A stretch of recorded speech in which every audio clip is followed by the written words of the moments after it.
بسم اللہ الرحمن الرحیم۔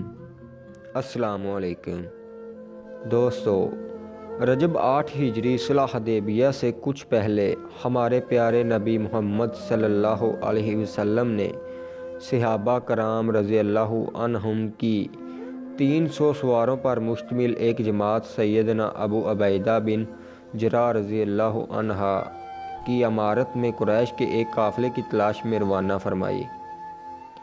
صحابہ کرام رضی اللہ عنہم کو اس مہم کے دوران سخت بھوک سے دوچار ہونا پڑا۔ پھر ایک صحابی رسول صلی اللہ علیہ وسلم نے 3 اونٹ ذبح کیے اور پھر 3 اونٹ ذبح کیے۔ اس کی وجہ یہ تھی کہ ہمارے پیارے صحابہ کرام رضی اللہ عنہم کو درختوں کے پتے بھی جاڑ جاڑ کر کھانے پڑ رہے تھے۔ آخر کار لشکر کے امیر ابو عبیدہ بن جراح رضی اللہ عنہ نے اونٹ ذبح کرنے سے منع فرما دیا۔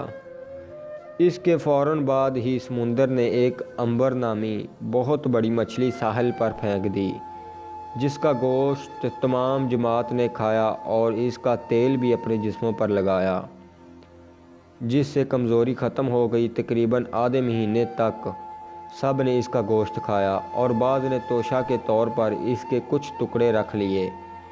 سیدنا جابر رضی اللہ عنہ بھی اس لشکر میں شریک تھے۔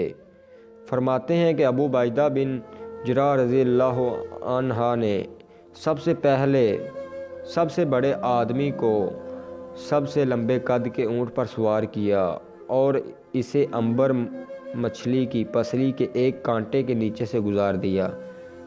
اس سے اندازہ لگایا جا سکتا ہے کہ وہ کتنی بڑی مچھلی ہوگی۔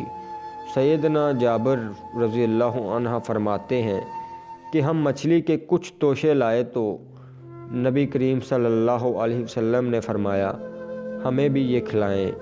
آپ صلی اللہ علیہ وسلم نے بھی کھایا اور فرمایا، یہ ایک رزق ہے جو اللہ تعالیٰ نے تمہارے لیے برآمد کیا تھا۔